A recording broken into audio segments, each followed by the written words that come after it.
¿Qué es la violencia familiar? Este se define como el sufrimiento físico, sexual o psicológico que viven los integrantes de una familia, generado por alguno de sus miembros, sin importar el espacio donde ocurra. Este problema se vive en 7 de cada 10 hogares mexicanos.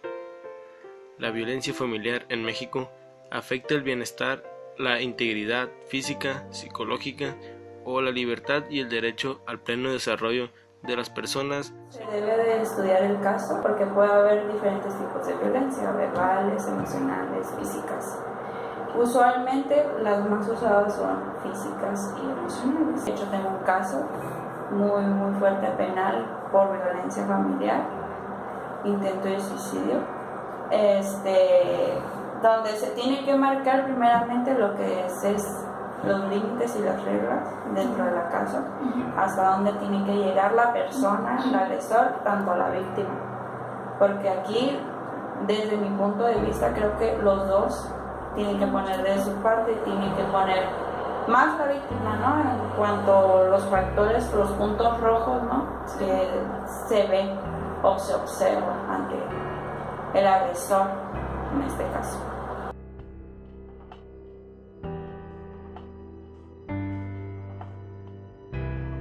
Casos, desde los más leves, que son situaciones de control o donde inicia la violencia, inclusive en etapas de noviazgo o de matrimonio, hasta casos tan fuertes como un intento de homicidio. Es decir, la violencia crece tanto, llega a tal nivel que puede la pareja llegar a violentar a tal manera que puede quitarle la vida inclusive a su pareja. Cuando son familias, a los niños.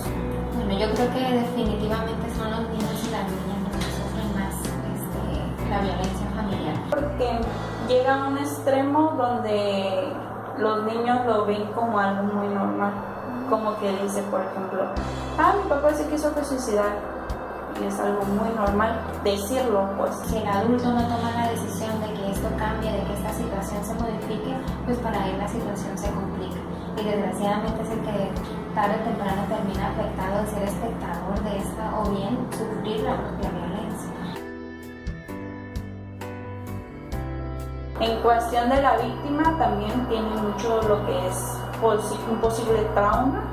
Hay otros que no, que simplemente lo dejan pasar y cierran el capítulo y ya, y no ponen nada. Pero todos somos diferentes, ¿no? Entonces, cada quien lleva su proceso diferente, otros lo guardan en silencio, pero son los que sufren más. De una u otra manera, el padre o la madre, cuando están sufriendo la violencia, tienen la posibilidad de pedir ayuda, de decidir promover cambios en la actitud. Las señoras pueden inclusive promover un estilo de vida distinto. Hay instituciones que las apoyan psicológica, legalmente, de manera gratuita.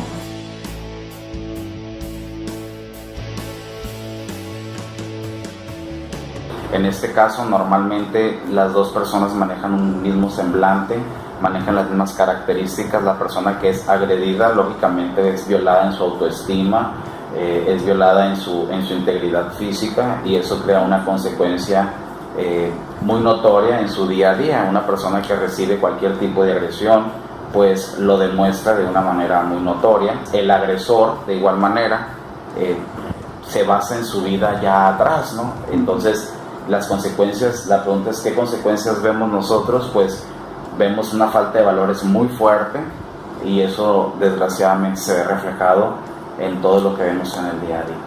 La violencia va escalonada. El padre agrede a la madre y en muchas ocasiones la madre termina agrediendo a los niños. No es la generalidad, pero sí ocurre con mucha frecuencia que se van contra el más débil. Entonces, los niños y las niñas desgraciadamente son quienes resultan los más afectados, que en su vida adulta terminan por sufrir muchas de estas consecuencias y no son atendidos de manera oportuna, sobre todo por especialistas en el área. A mí me han llegado alrededor de 15 casos, así. Y lo más usual es que dentro de la violencia hay abuso sexual. Y lo más triste de todo esto es que el abuso sexual es en los niños y en ciertas ocasiones es en la víctima en cuestión de una familia. Ya en cuestión de una pareja, pues sí hay abuso, pero es más agresor, más verbalizado. Y físico sí lo hay, pero yo me inclino más a lo verbal y lo emocional. El origen de la violencia es la necesidad de controlar.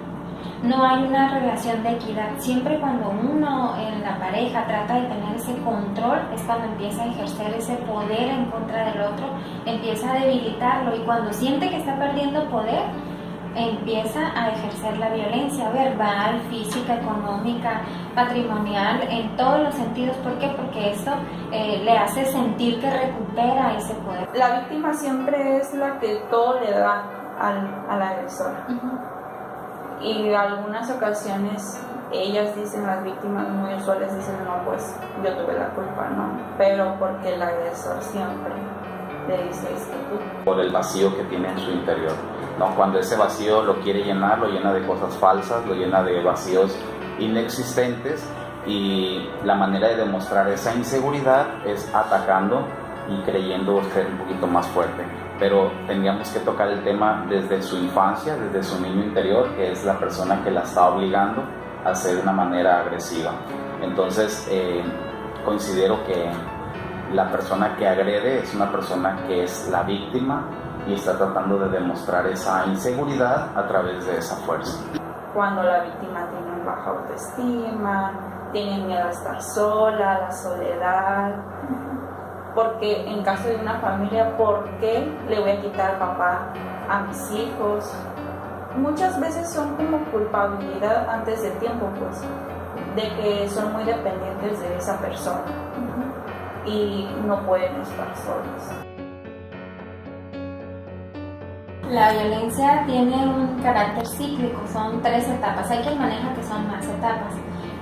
La primera etapa es la acumulación de tensión, es decir, cuando empiezan a acumular estrés, como una olla de vapor, empieza a llenarse con insultos, con amenazas, con cuestiones comunes a lo mejor del hogar, la ropa, la limpieza, el dinero. Después viene una etapa mucho más fuerte, que es la crítica, que es generalmente cuando buscan ayuda de las instituciones, que es la explosión. En esa etapa de explosión empiezan a buscar ayuda legal, empiezan a buscar ayuda psicológica. ¿Por qué? Porque viene la agresión fuerte, los golpes, situaciones muy complicadas que sufre la persona que vive violencia, ve su vida en riesgo, ve a sus hijos en riesgo y dice, quiero un estilo de vida diferente, y empieza a buscar ayuda en esta etapa crítica, que es generalmente cuando las instituciones la reciben. Pero viene una tercera etapa, quedamos que era acumulación de tensión, explosión, y viene una etapa que le llaman luna de miel o reconciliación. ¿Qué ocurre en esta etapa? El agresor siente arrepentimiento y siente culpa de lo que hizo y trata de enmendar y pide perdón.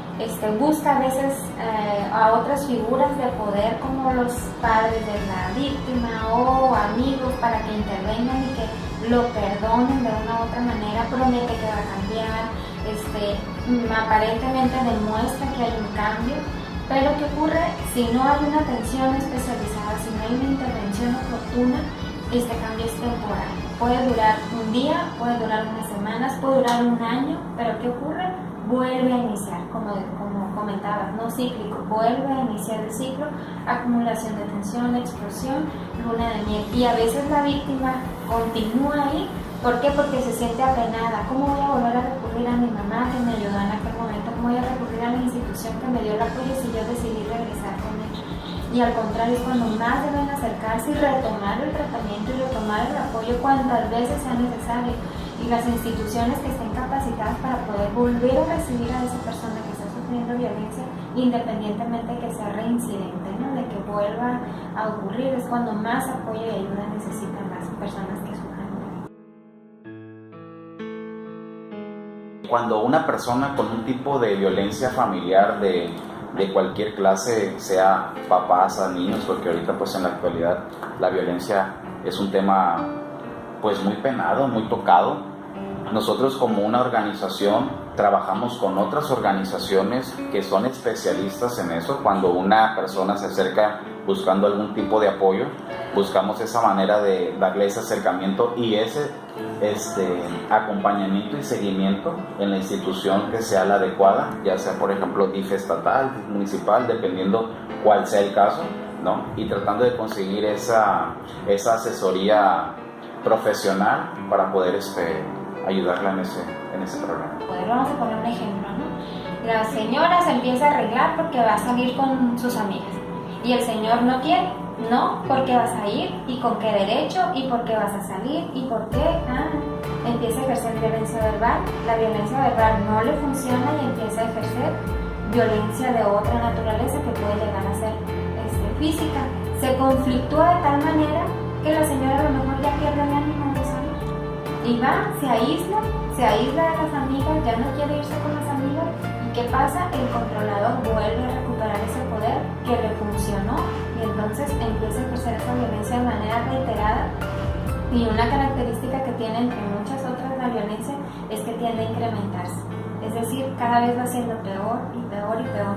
Hay víctimas de violencia que cuando están en terapia dicen, ya no tengo amigas, mi familia ya no me visita, mi mamá, tengo años que no hablo con ella porque traté de disculparlo a él con ellos. Ellos generalmente, o la pareja violenta, tiende a aislar a la pareja, tiende a tratar de controlar inclusive amistades. Puede llegar a tal grado que se encela hasta de amigas mujeres, de los primos, de los hermanos y empieza a aislarlo. ¿Para qué? Para poder ejercer más control. Entonces esto se convierte en algo crítico si sigue creciendo y no se toma una atención de manera oportuna. El tipo de violencia más mencionado por las personas fue la física y la psicológica, y con el 69% nos dicen que no han sufrido una violencia familiar, y por eso solo el 29% nos dice que ha visto violencia entre sus padres. Con un 70% las personas piensan que la violencia surge por la falta de comunicación, y por eso el 32% de las personas han sufrido violencia por sus padres. Cuando presentan violencia familiar, el 47% de las personas denunciarían y solo el 2% de las personas hablarían con sus padres. Por eso es que falta la comunicación entre familiares y a muchas personas eso no les importa en lo más mínimo. El 70% de las personas dijeron que se puede detener la violencia familiar yendo con un psicólogo y solo el 5% dijeron que no sabrían cómo detenerla. El 57% de las personas dijeron que si vieran que alguien está violentando a alguien más, se meterían a parar la pelea. Pero lo más triste es que el 73% no sabe cómo denunciar la violencia. Un 20% dijeron que conocían a alguien que sufría de violencia familiar. Con respecto a los 36%, dijeron que los niños cambiarían su conducta social si sufrieran violencia familiar. Y con respecto que si las personas han agredido a alguien, estuvo muy parejo, con un 53% que no y 47% que sí. La mayoría de las personas piensan que las consecuencias de la violencia familiar es la cárcel y con un 98% piensan que los familiares quedan con traumas. Con esto concluimos nuestro trabajo. Les agradecemos su atención.